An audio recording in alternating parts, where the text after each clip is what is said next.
Hello everybody and welcome to the SOFA Screenings Tier 2 overview. Today we're going to talk a little bit about what Tier 2 is about and how to utilize it to finish your film for screening digital cinema formats. And this is all for the School of Film and Animation. Tier 2 is what we utilize for our digital cinema workflow.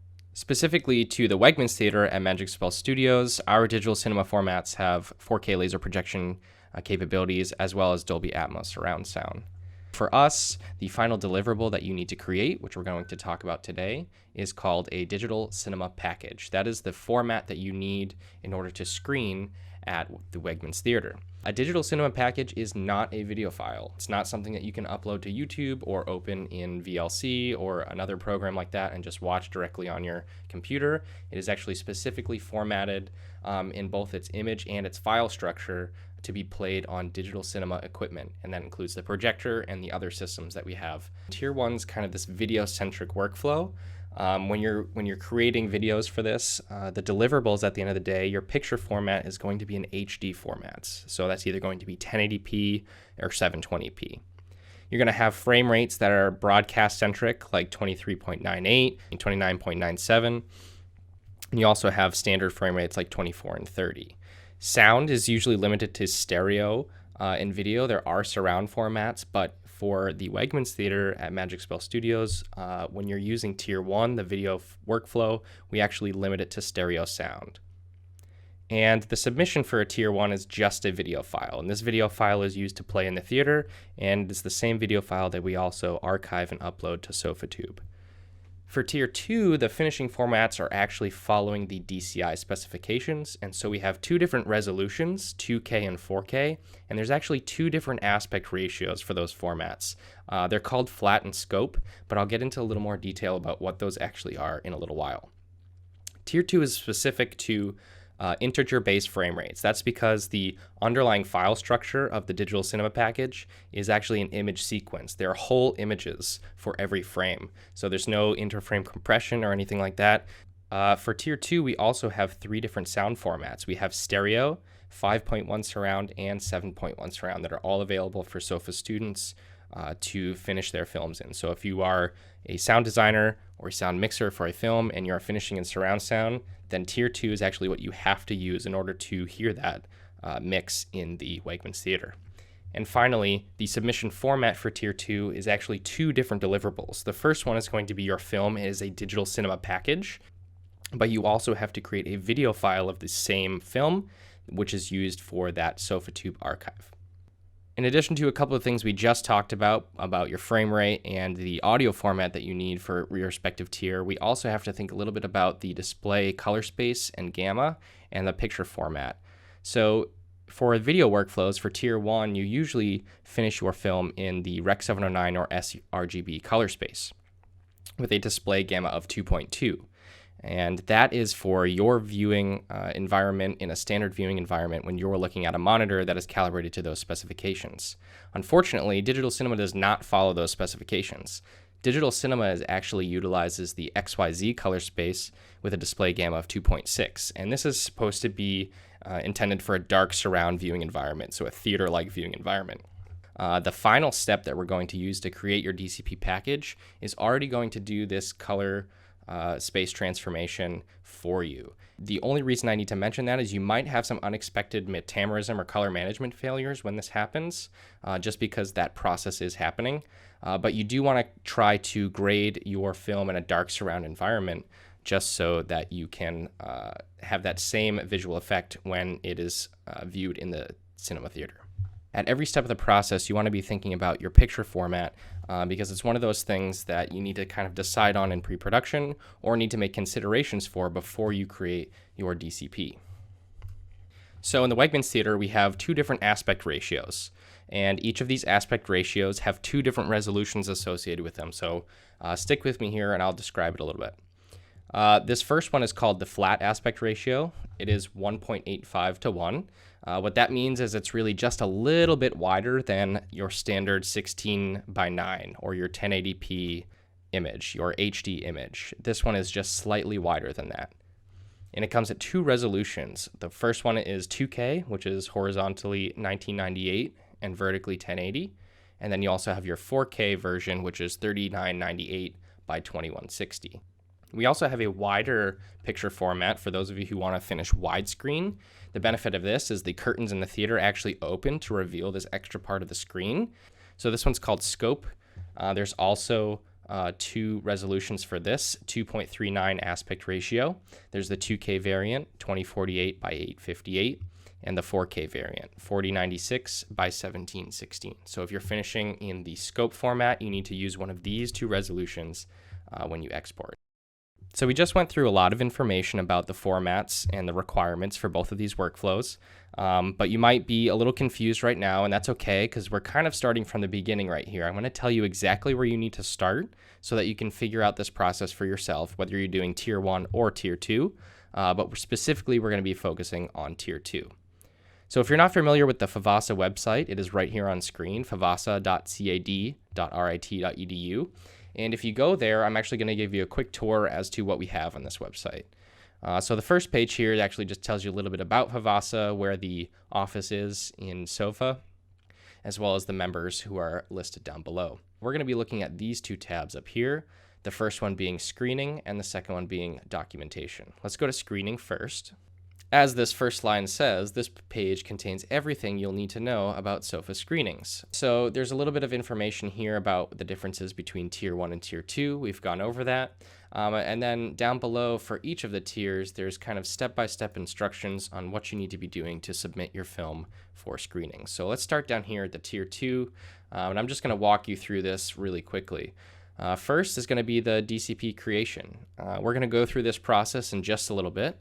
But basically, we have to format and export our film following the guidelines in the documentation. And here's the two documents we're going to look at, or excuse me, the one document.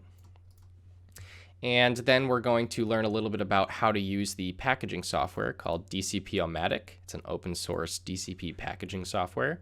We're going to utilize that in order to create your final DCP package. So these are all the documents listed here that we are going to use.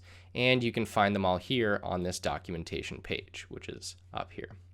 This also has information for submitting your film. If you are working on this and you have some questions, please just email favasa@rit.edu. Otherwise, if you are exporting and creating a DCP at RIT in the Magic Spell computer labs, you should be good to go. Quality control is really important for this workflow because you can't watch a DCP back on your computer. It has to be watched in a digital cinema environment in order to be played back at all. And so SOFA and Favasa has actually worked on a quality control period of time at the end of the semester right before screenings where you're able to take your DCP and watch it in the theater to make sure that everything is formatted correctly and that your artistic intent is preserved in your film. Just as a reminder, the DCP is the deliverable that you have to create in order for you to watch it in the theater, but we also have to create what's called the video trim submission. And this is just a standard H.264 video. It's the same exact film, just encoded in a different way. And this is used to upload to the SofaTube archive for other people to watch on SofaTube and for the school to retain an archived copy of your film. Finally, when you're done with all of this process, you need to make sure that you sign up for a screenings time with however Favasa has set up that schedule within this semester. Keep in mind you might need to take a look at the current screenings policies for how you can present your film and what you need to do if you have anything in addition to your film to submit. So just keep an eye on those policies as well as you're going through this process. So let's take a look at the documentation subpage now. This documentation subpage has everything that I'm going to talk about today, but in step-by-step detail. One of the first documents here that you might want to take a look at that looks at everything that I just talked about as well in terms of the whole process and what you need to do in order to get your film submitted for screenings. That can all be found here in this handout, how to prepare for SOFA screenings as well. And there are some existing slides from other workshops that we've had in the past. At the bottom of this website, you'll also see video versions of those workshops that we've had over the course of 2 semesters, as well as another video that tells you how to measure the loudness level of your film. This is going to be really important. We'll probably come back to this later, but you definitely want to watch this as there are some policies that will prevent you from screening your film if your film is too loud. So you definitely want to watch this and be following along with the policies that are listed in this video. There are a couple general documents up here. This one talks about the general screenings policies and a little bit more about Tier 1 and Tier 2. This document here is instructions for installing the Adobe presets that we've created for exporting your Tier 1 or Tier 2 films in the correct format. These export presets are listed right here in this zip file, and this is the document telling you how to install them. We're going to have you do this at some point during the demo, so you may want to look into this now. It's a new policy to have to caption your videos for screenings. You also may want to take a look at this document, which is captioning your videos. We're going to be utilizing the documents all in here in this Tier 2 DCP screenings category. So first, let's just open up the Tier 2 technical policy. So this document goes through all of the Tier 2 screenings technical policies in detail, but just so you don't have to read through all of this right now, I'm going to give you a different brief introduction to how this process works and how we're going to create the DCP. So the first step in creating our digital cinema package is to create what are known as the digital source master files. So there are two files that we need to create in order for you to make the DCP. One is the picture DSM, and one is the audio DSM. And these are basically final renders of the picture and audio portions of your film that are in a high quality format, which can be re-encoded and packaged into the correct digital cinema package. The great part about this workflow is we can use the same picture and audio digital source files, and we can make that trim video file that you need in order to complete the SOFA screenings requirement. And before we start this process, don't forget to include your SOFA bumper. If you're looking for the SOFA bumpers, you need to go to the screenings landing page where you will eventually submit your film. Once you're on the landing page, go ahead and log in, and the bumpers can be downloaded right here at this link. As you can see, we have a lot of different variations of the bumper because there are a lot of different combinations of formats that are available for Tier 2. And we'll get into what these different options are in just a moment. As we're exporting our picture and audio DSMs, it's really important to consider the frame rate of your film. And that's because usually at this process, you have your picture and audio separated. You might have someone working on your audio finishing and someone working on your color or grading finishing, and you have them separate in different timelines, different programs, and you need to meet them back in the middle before we create the DCP. So it's really important that in your NLE or your DAW that your timelines are both set to the same frame rate. Make sure that it's 24.00 or 30.00. As long as your digital source master files are exported in this integer frame rate, you should be good to go. Again, your timelines can be at different frame rates, but just note that any frame rate conversion may cause some image artifacts when you create the DCP and watch it back in the theater. It's also important to make sure that your picture and audio DSM files are the same length when we're going to create the DCP package. Alright, so let's walk through the Tier 2 screenings technical policy document in order to give you an idea of what you need to do. First, you're going to look at this chart here, which talks about the limitations again. It's assuming right now that you've selected one of these formats to screen in, including a resolution, an aspect ratio, and a frame rate, as well as a sound format. All this other stuff is going to be included in the packaging process. There's a couple notes here on digital cinema color that have to do with how you are looking at your footage on the SOFA or Magic computers versus how it's going to look in the digital cinema environment. So if that's a large concern for you, which it should be as an artist, just take a note here. So I'm going to scroll down here to the picture DSM category, and we're going to take a look at the different export options that are available. So again, you want to pick a resolution. So there are two different options that we can use here in order to export a DSM. The first one is you can export your image DSM as a TIFF image sequence. This is a collection of high quality still images, one file for each frame. And usually this is high quality, but it's multiple large files that you'll need to have storage for and collect and manipulate. This is usually good for people who work in stop motion or animation if they have high quality because it's easy for them to manage. It all depends on what you're doing. If you have any questions, you can email favasa@rit.edu. The second option for your picture DSM is this format called DNxHR. It's a mezzanine codec by Avid. And this is usually wrapped in a QuickTime file or an MOV. And it usually has a low compression and has one large file for you to deal with rather than a collection of files like the TIFF image sequence. So it's usually a little bit more compressed, has a little less information than the TIFF image format, but it's usually a lot easier to manage. Just so you get an idea of where this comes into play in the export process, let's assume you have your edit done and you're creating your picture DSM. If you're selecting that DNxHR format, we'd actually use QuickTime as the format, as the wrapper, and then under presets, if you've installed the presets correctly, you'll find that we have tier 2 presets for the DNxR format. This will actually set a lot of settings for you in preparation for your DSM export. If you're a sound designer or a sound mixer, you're going to be exporting an audio DSM or digital source master out of Pro Tools, most likely, could be another program. There's a couple things we need to think about here. Most importantly, here's your export format. It needs to be 24-bit, 48 kilohertz. It needs to be exported as a WAV file type, and it needs to be interleaved. If you're using multi-channel surround, just keep in mind that you want to use the SMPTE channel order for mixing. That is listed up here.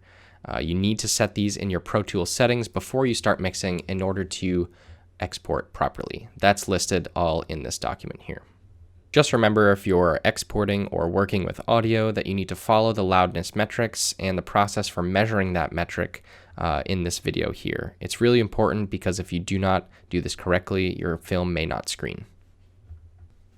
All right, we're going to do a quick walkthrough using Premiere as an example, and I have my example timeline here. Let's assume that this is the film that I've created. We're going to walk through a couple of the important considerations that you need to check before you export those digital source master files. So the first one is your timeline format. It's really important to make sure that your timeline format is in the same format that you want to export. That is to assure that whatever changes you are making here are reflected in what you're seeing, and that also there are no issues when you are exporting from this timeline to your final format if either of those are mismatched. It's really important to make sure you're working in that same format to avoid any issues when you're exporting the digital source master files. And that's not only true for Premiere, but it's also true for DaVinci Resolve. I'm going to take a look at my sequence settings here, and you'll note that the resolution I've picked is 2K scope. That is the resolution that I'm using to export. That's the resolution that I want to show in the theater, and so that's the resolution that I'm going to use on my timeline. I've also made sure that my display format is in 24 frames per second timecode, and my time base is in 24.00 frames per second. Making sure that all of these settings are the same as the settings that you want to create your digital cinema package in is really important for avoiding any issues in post-production. Before I export, even though I have everything formatted correctly on my timeline, just another reminder to always go grab that sofa bumper and pop it in right at the front. You don't need to adjust anything or make it longer or shorter. You just need to stick it in right at the front. So now if you're ready to create your DSMs here, for this example, I'm going to export both the picture and the audio DSM right here from Premiere. You don't have to do it this way. You may be doing it a different way, but I'm going to export both from the same program. First, let's start with the picture DSM. You can use this document here, exporting picture DSMs for tier 2. This is going to give you all the information in terms of the encoding settings in our software that you need to utilize in order to export the correct format.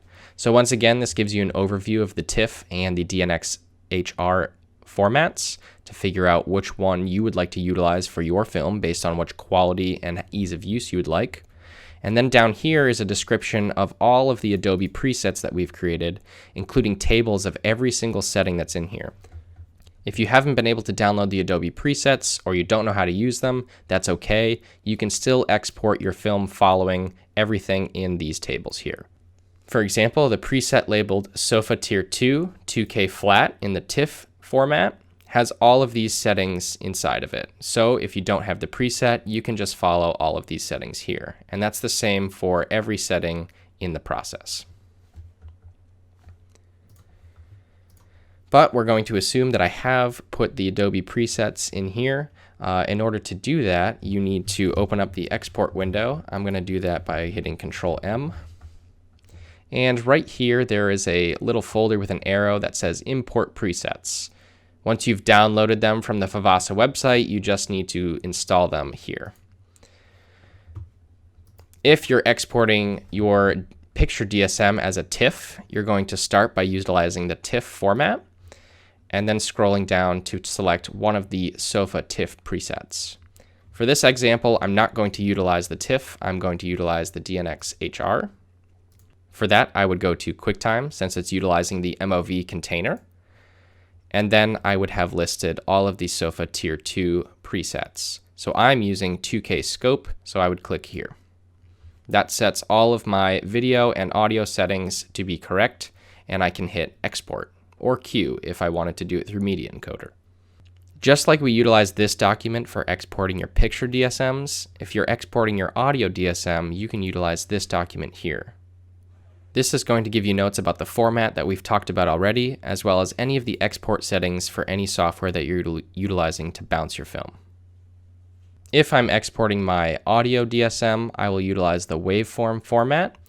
And we don't have a preset for this, but I can still go down here and select 24-bit 48 kilohertz uncompressed, and we'll get the same results.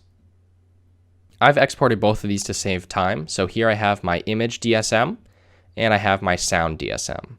You can't see this right now, but these are both the same length, but they are encoded based on all of the settings and formats and standards that we just talked about.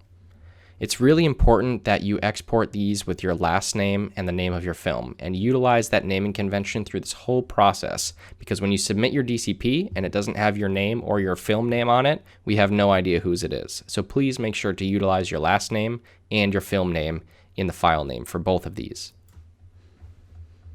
Once we have both of our digital source master files for image and sound, we can now package the DCP. And we're going to be following this document here, utilizing DCP-O-Matic 2.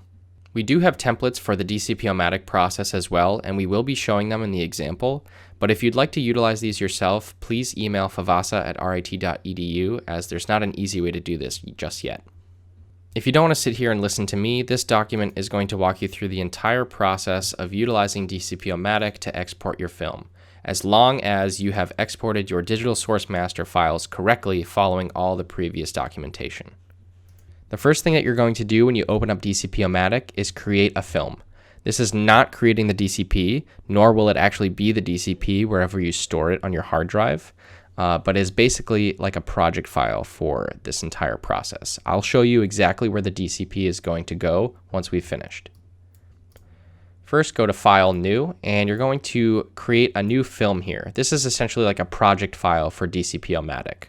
The best way to do this is to label it as your last name and then your film name.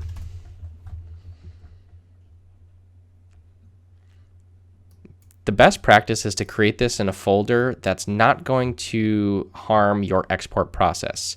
Typically, you want to be reading and writing to two different places when you're doing this. You don't want to be reading your files from the same hard drive that you're writing to. So it's best to put this new film somewhere where you're not going to be reading your image DSM files. My DSM files are on an internal SSD in my computer, so I'd likely want to put this on a different hard drive that's not that internal SSD. So I could use my desktop, I could use another drive, whatever it may be. If you're creating a new film here, and you've also installed the templates that I just mentioned, you can also select SOFA 2K scope, like I would for this example, or whatever format you're using to set a lot of the base settings in here when you're creating your DCP. So I would utilize this one here. I've actually already created a film, so I'm not going to do this now. I'm going to open it from what I've already created and show you. This is the film file that I've created here. See, it has my last name and then the film name. And within it, these are all the working files that DCP-O-Matic uses. So if I go here to DCP-O-Matic and I say File, Open, I can then navigate to that film, select the film file, and select Open. That will actually open my entire film.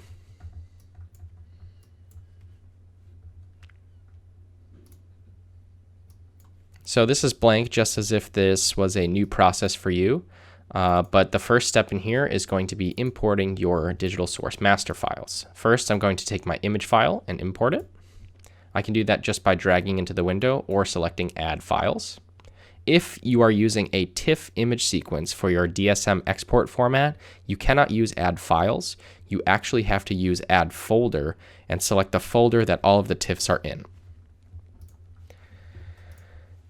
Click here on your image DSM just to double check all of the format options down here.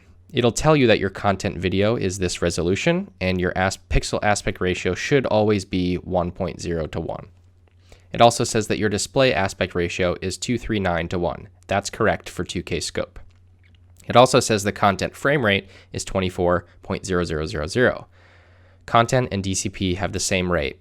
If you see this line here, that means that you've exported this correctly from your program, and it now should package correctly into a DCP without having to do any conversions. Next, I'm going to import my sound DSM file.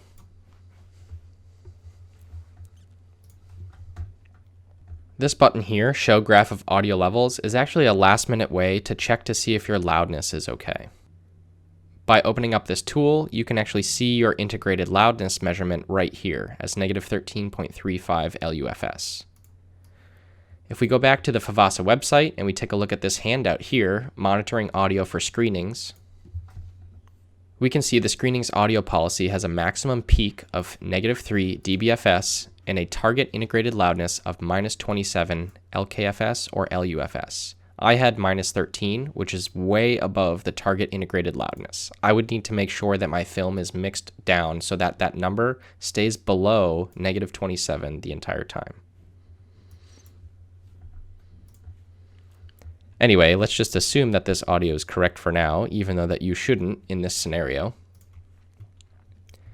If you have a stereo audio DSM, you'll see that reflected here, where the left channel, the first channel in the file, is going to the left channel of the DCP, and the second channel of audio in the file is going to the right channel of the DCP.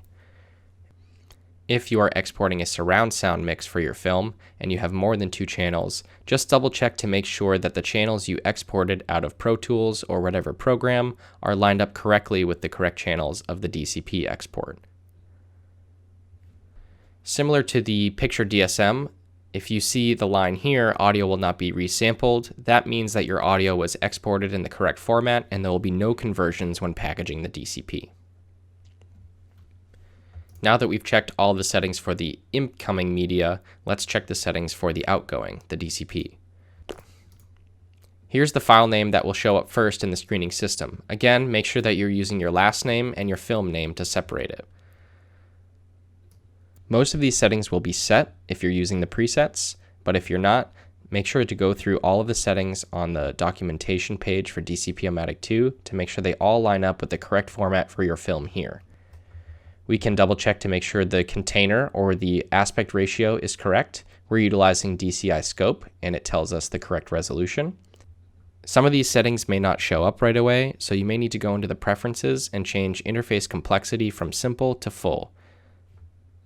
Once you open up the full UI, you get access to a couple extra settings that are down here. As long as you followed the process correctly so far, you shouldn't need to utilize these. But in some scenarios where students have created films on the Wacom tablets and Magic, where the Adobe RGB color space is used on those devices, you may have to utilize this color conversion setting. If you are utilizing the Adobe RGB tablets in order to create your film and have any export issues during QC, you may need to contact Favasa and plug in some custom numbers here in order to get the correct color conversion. Once you've checked all your settings, go up to Job and hit Make DCP. When the DCP is finished packaging, it will be inside this film folder and will have the longest file name out of everything in here. This is the actual DCP. Remember, it's not a single file like a video file. A DCP is actually a collection of files that play on the cinema system. So this entire folder here is what you would deliver to SOFA as your screenable DCP. This DCP has your name, your film name, as well as the format, specification, and date that it was created. Once you've created your DCP, you definitely want to QC this in the Wegmans Theater. Again, stay tuned for any information from Favasa on how that's working right now as you're watching this video. But you want to make sure that you submit your DCP before your QC session so that it can be ingested into the system. And this whole process is just for you to check your picture and audio formatting and to check to make sure that you have intended picture and sound qualities. It's really a way to make sure that everything that you've done up to this point is correct, or anything that the system has done to your film is desired or undesired. So we've done the first half of this process, which is creating the digital cinema package. Now you just have to fulfill the SofaTube requirement, which is creating your film in a different format for SofaTube. Again, you can use the same picture and audio DSM files to do that.